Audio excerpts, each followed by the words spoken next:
အခုလာမယ့်ခရစ်စမတ်မှာဘယ်ကိုသွားရမလဲမသိဘူးဆိုရင်ဒီဗီဒီယိုကြည့်သွားလိုက်ပါဒီခရစ်စမတ်ပွဲလေးကလေဝင်ကြီးလဲပေးစရာမလိုပဲနဲ့ဦးရဲနွေအခီရဲ့ကိုအန်တဲကူချီကနေထွက်လိုက်လို့ရှိရင်ချက်ချင်းရောက်ပါတယ်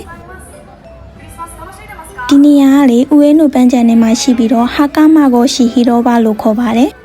live တွေဖြောပြအစီအစဉ်တွေလည်းရှိပြီးတော့စားစရာတွေလည်းအဆုံရှိတယ်ပေါ့နော်အရှိမရှိရဲ့ထိုင်ကုန်တန်းလေးမှာထိုင်ပြီးတော့စားလို့ရပါတယ်စနေတနင်္ဂနွေဆိုရင်တော့လူတွေအများကြီးပြည့်ပြီးထိုင်ကြနေရတော့မရှိပါဘူး